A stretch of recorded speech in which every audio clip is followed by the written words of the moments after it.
The air in the harvesting chamber tasted like antiseptic and copper. Kael Morrow adjusted the neural cuff around her client's temple, her fingers moving with the detached precision of someone who'd done this 1,000 times. The clienta gaunt woman in her 50s with hollow eyes shuddered as the cuff's needles pricked her skin.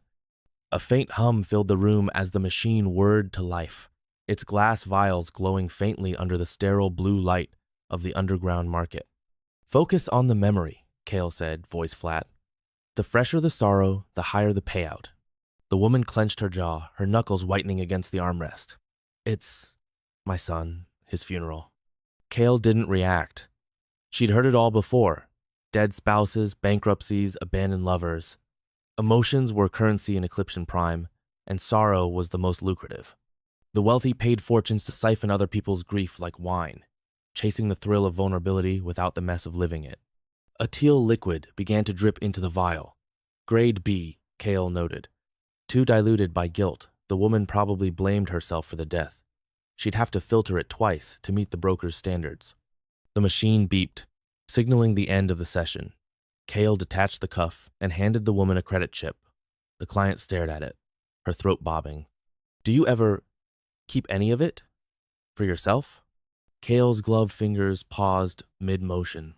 The question was dangerous. The effect guard monitored every transaction, and sentimentality was a one-way ticket to a neural scrub. She met the woman's gaze, her own eyes hidden behind opaque black lenses. "Emotions are a commodity, ma'am. Nothing more." The woman pocketed the chip and left, her footsteps echoing in the cramped hallway outside. Kael waited for the door to seal before opening the vial compartment. Rows of glowing liquids lined the shelf: sapphire regret, crimson rage, silver loneliness. She pulled out the teal sorrow, holding it up to the light. For a moment, the vial trembled in her hand. "Don't." Kael's own voice, sharp and familiar. She'd purged her emotions years ago, trading them piece by piece for survival, feeling nothing was the only way to stay alive in this city. She slotted the vial into a padded case and locked it. Outside, the neon glare of the black market buzzed to life. Vendors hawked smuggled joy injections and secondhand nostalgia, their stalls crammed beneath flickering holograms of the effect guard's emblem, a hollow heart, cracked down the middle. Kael melted into the crowd, her case of sorrows clutched tight. Someone was always watching. Chapter 2. The next client was already waiting in the chamber. An old man, his face a roadmap of wrinkles, sat slumped in the extraction chair. His hands were bound to rare request. Voluntary clients needed restraints. Kael hesitated. "You requested a full harvest?" The man nodded, his voice gravel. "Everything left. Standard protocol demanded she ask why." Kael didn't. Curiosity was a luxury she couldn't afford. She fastened the neural cuff, its needles sinking into paper-thin skin. The machine hummed, vials rattling as she prepared for a high-yield extraction. The man's breath hitched. "You ever wonder what they do with it all?" Kael kept her tone neutral. "Consumption, mostly. The elite use it for. Not the buyers." The man's milky eyes locked onto hers. "The ones who make the rules. Why do they let us sell pieces of ourselves? You think they're just collecting?" A warning light flashed in Kyle's peripheral vision. Elevated heart rate. The man was agitated, and agitated clients bred unstable emotions. She increased the sedative dose. "Focus on your memory, sir." The machine whined as a thick indigo liquid oozed into the vial. Regret, tinged with something darker. Shame, maybe. The man gasped, tendons straining against the restraints. "They're afraid of it. Raw, unfiltered feeling. That's why they tax it. Control it. The ones who make the rules." Why do they let us sell pieces of ourselves? You think they're just collecting? A warning light flashed in Coyle's peripheral vision. Elevated heart rate. The man was agitated, and agitated clients bred unstable emotions. She increased the sedative dose. "Focus on your memory, sir." The machine whined as a thick indigo liquid oozed into the vial. Regret, tinged with something darker. Shame, maybe. The man gasped, tendons straining against the restraints. They're afraid of it. Raw, unfiltered feeling. That's why they tax it, control it. But some emotions, he coughed, blood speckling his lips, aren't meant to be sold. Kael froze. The phrase was illegal, scrubbed from public archives. A relic from the empathy wars when rebels had weaponized love against the regime. Speaking it aloud was suicide. The man's head lolled.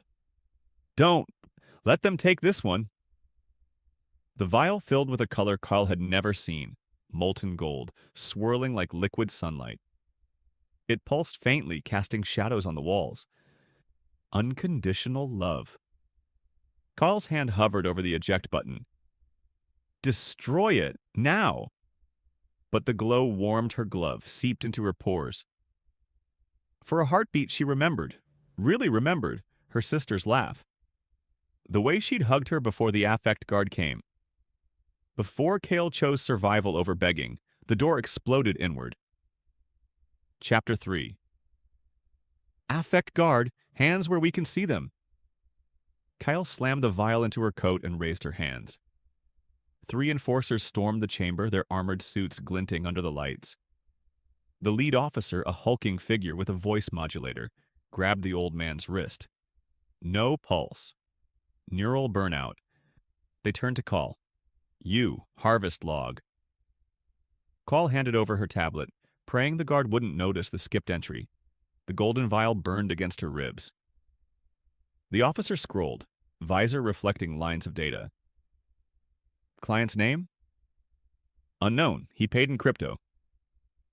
A lie. The man had paid with a locket, his daughter's picture inside. Kael had pocketed it, same as she pocketed every client's trinket. A habit from the early days when she'd still hoped to feel something from the remnants of others' lives. The officer tossed the tablet back. Move. This place is under quarantine. Kael fled into the alley, her boots splashing through neon-lit puddles. The vial's heat spread through her chest, unsettlingly alive. She ducked into a decayed apartment complex, its elevator long dead, and climbed 17 flights to her unit. Home was 4 walls and a mattress. A dented safe housed her real currency, unregistered emotions siphoned from clients who wouldn't be missed. Loneliness from a homeless veteran, fury from a betrayed wife. Kael sold most to brokers, but kept the strongest ones, a habit she couldn't explain.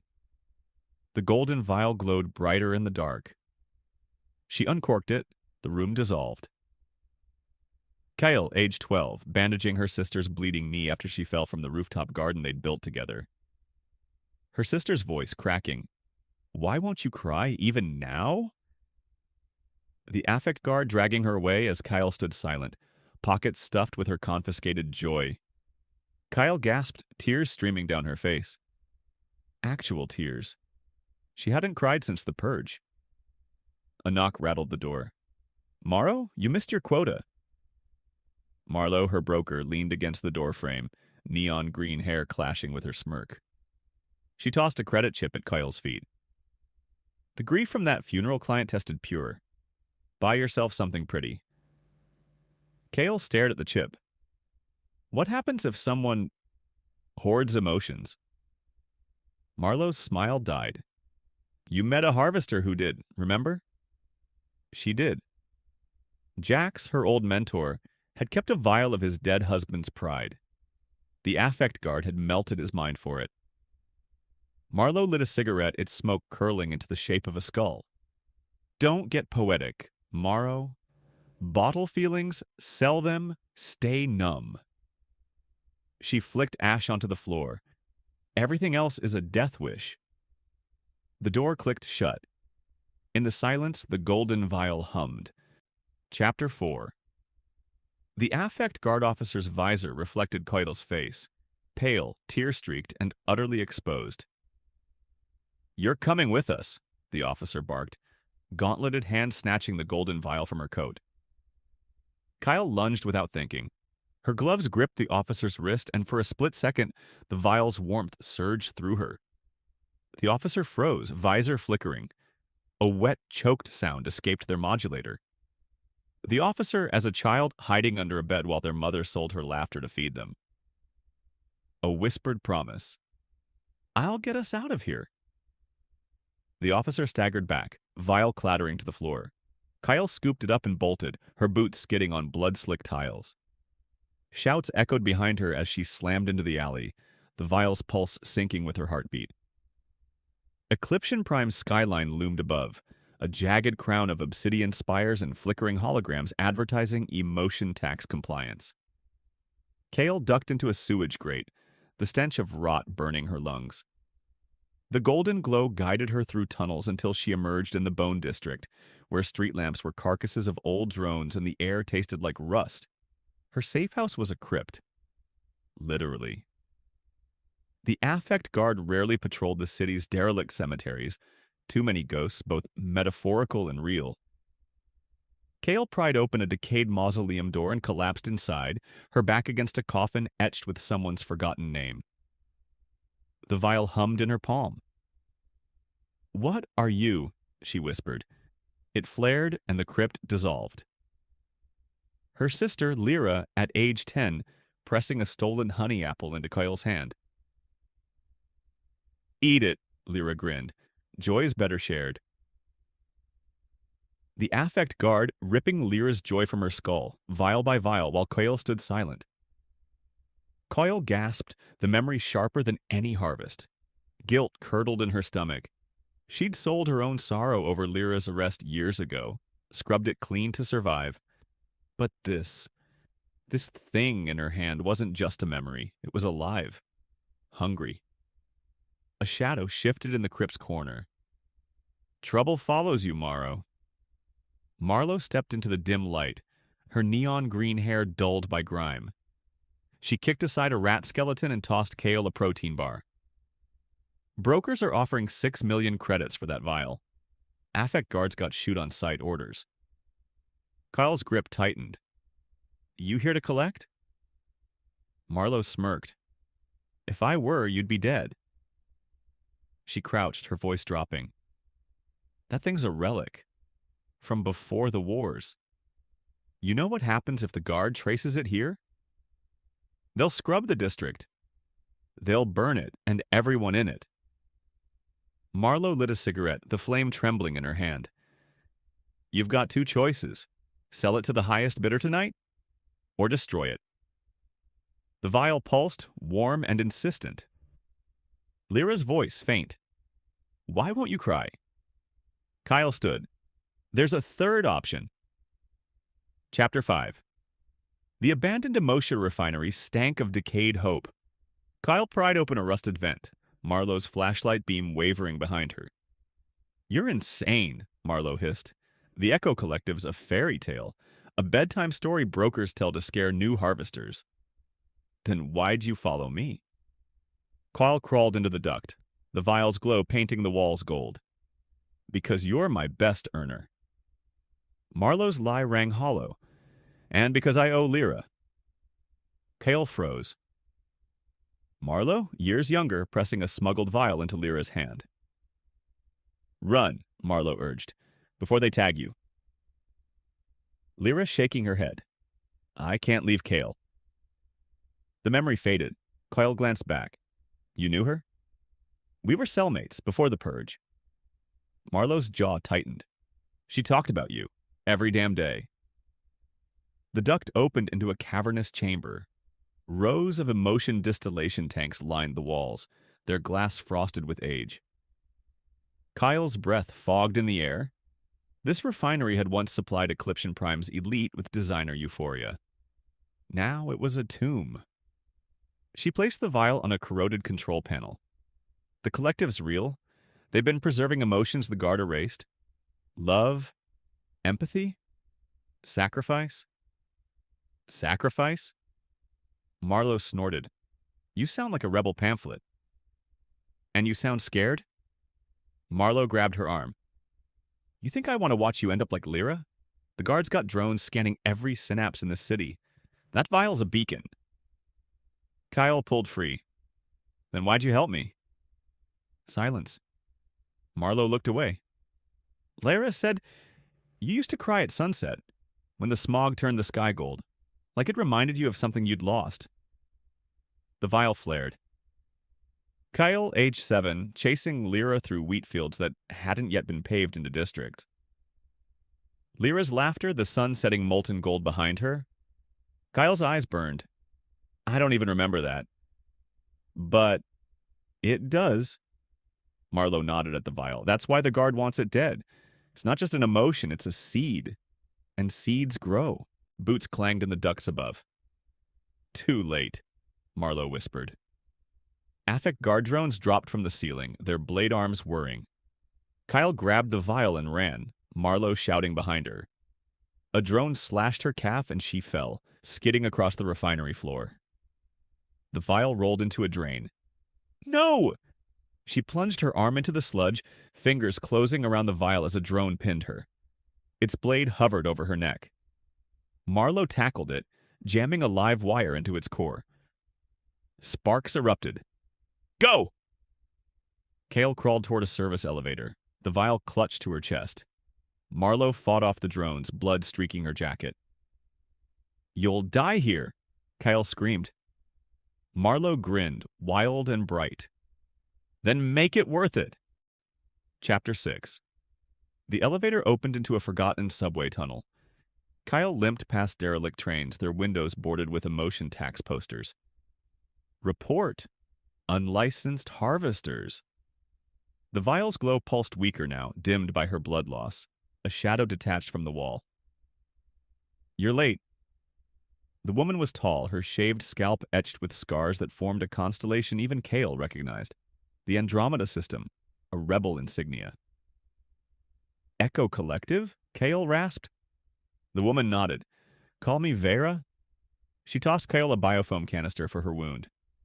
Marlowe radioed ahead, said you'd need this. Kael's breath hitched. Is she dead? Probably. Vera shrugged. But she bought you a head start. Follow. They navigated tunnels until a steel door loomed ahead, its surface scarred by bullet holes. Vera pressed her palm to a scanner. You sure you're ready, Morrow? Once you walk in, there's no crawling back to your numb little life. Kael stared at the vial. It flickered, faint but stubborn. Lyra's hand in hers, warm and alive. We'll always have the sunset, Lyra whispered. The memory wasn't hers, it was the vial's. Kael stepped through the door. The chamber took her breath away. Thousands of glowing vials lined the walls.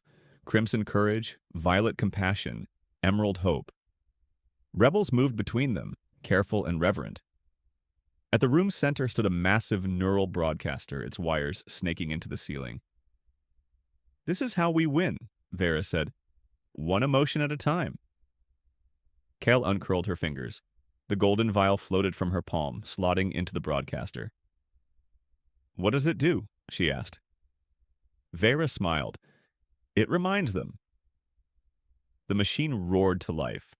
Above ground in Eclipsion Prime streets, rain began to fall, golden and warm.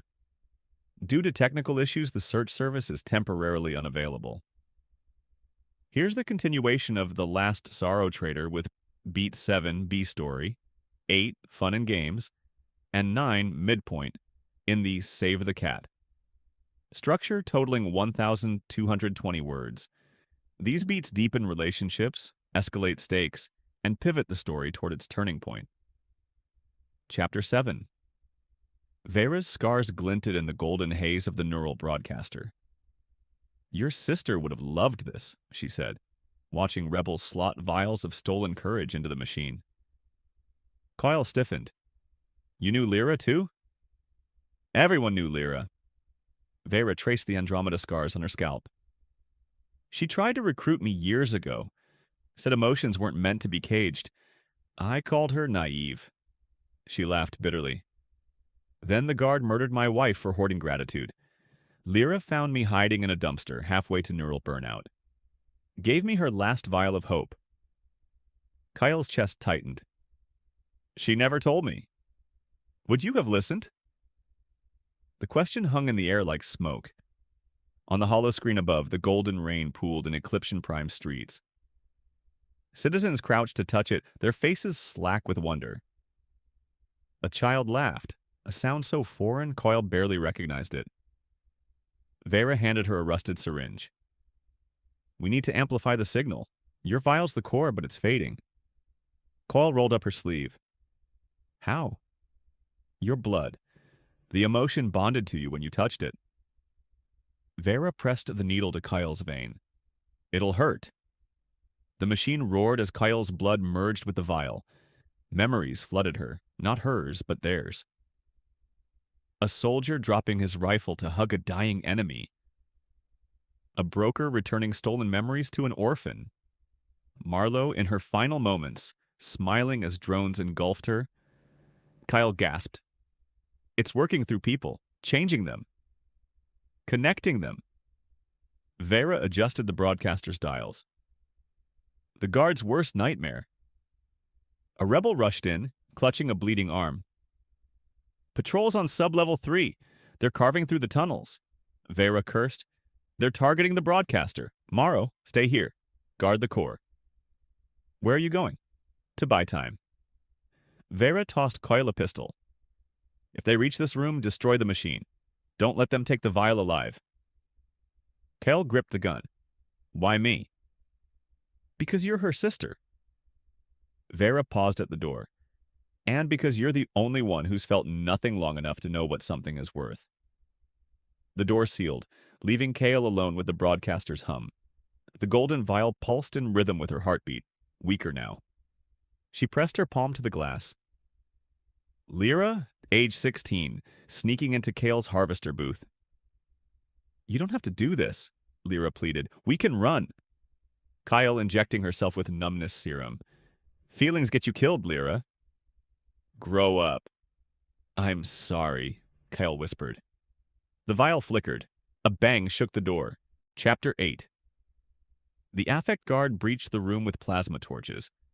Kael fired wildly, driving them back. Bullets sparked off the broadcaster. She ducked behind a console, blood-smeared fingers fumbling to activate the refinery's ancient security protocols. System offline, droned the AI. Override code Lyra 7, Kael shouted. A pause. Override accepted. The room shuddered. Rusted panels slid open, revealing rows of dormant distillation drones. Kael jammed the golden vial into a terminal port. New directive. Protect the core. The drones whirred to life, eyes glowing gold. They surged forward, tearing into the guard with serrated claws. Kael sprinted through the chaos, dodging stray fire. A drone tossed her a dead officer's grenade belt. Thanks. The drone beeped cheerfully. In the tunnels, rebels fought in pockets. Vera battled back-to-back with a teenage hacker named Jin, whose neural implants sparked as she hijacked guard drones. Morrow! Vera yelled. The rain's working! Districts 4 and 7 are rebelling. Kael glanced at the holoscreen. A feed showed citizens shattering emotion tax kiosks, their faces alight with defiance. A street artist painted a mural of Lyra's face on the affect guard tower. Signals at 40% strength, Jin said, blood dripping from her nose. We need... An explosion rocked the tunnel. The ceiling cracked, drowning Jin's words. Kael hauled her aside as rubble buried 2 rebels. They're collapsing the tunnels. Vera coughed through dust. Fall back! Kael hesitated, staring at the rubble. We can't leave them. They're gone! Vera grabbed her arm. The mission's the core. Move! They fled to a service elevator, Jin hacking the controls. The doors closed as a guard officer lunged, fingers brushing Kael's sleeve. Where now? Kael panted. Up!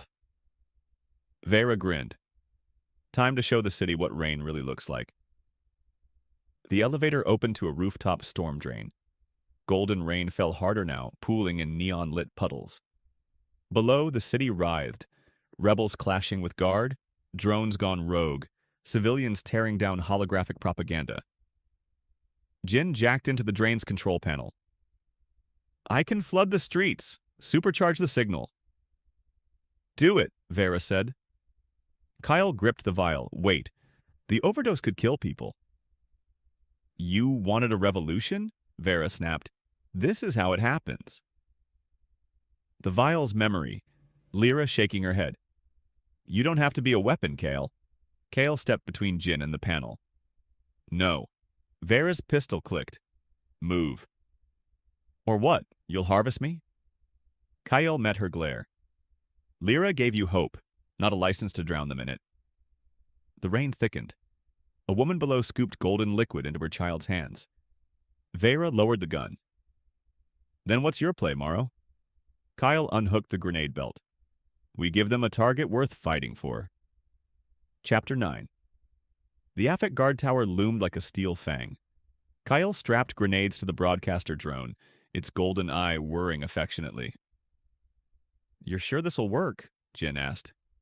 No, Kael said, but it'll be loud. Vera synced detonators to Kael's neural implant. You've got 5 minutes after activation. Then the whole tower goes up. Where's the fun in that? Kael climbed onto the drone. Give me 3. Jin snorted. Harvesters are crazy! The drone soared into the smog, Kael clinging to its hull. Wind tore at her clothes as the tower's landing pad swelled below. Guard drones peeled off to intercept. Punch it! The drone barrel rolled, dodging plasma fire. Kael lobbed a grenade, shredding a drone swarm. The explosion rattled the tower's windows. Signal jammed. Jin's voice crackled in her earpiece. Go! Kael leapt onto the landing pad, drone cover fading. She sprinted through corridors lined with emotion vaults, shelf after shelf of stolen lives. A hologram of the Affect Guard's leader, Director Voss, flickered on every screen. Surrender the core, Morrow, or we'll purge every rebel cell in the city. Kael shoved a grenade into a vault. You first. The blast incinerated 1,000,000 credits worth of bottled rage. Alarms wailed. She fought to the control room, gunning down officers. The core glowed ahead, a massive amplifier, stealing the golden rain signal. 3 minutes. Kael planted the final grenade. You're too late. Director Voss stepped from the shadows, her face smooth and emotionless. No neural ports, no implants. Did you think we wouldn't adapt? She tapped a console. The core inverted, sucking the golden rain back into the tower. No. Kael lunged. Voss sidestepped, dislocating Kael's shoulder with a practiced twist. We'll distill your little seed into a weapon. Imagine armies fueled by unconditional obedience. Kael crawled toward the detonator. 2 minutes. Voss stomped on her hand. Bones cracked. You can't win. Humans are weak. Predictable. The vials whisper, you're more than you know. Kael headbutted Voss's knee. The director staggered. Kael spat blood, grinning. But I'm not human anymore. She bit the detonator. The tower erupted in golden fire.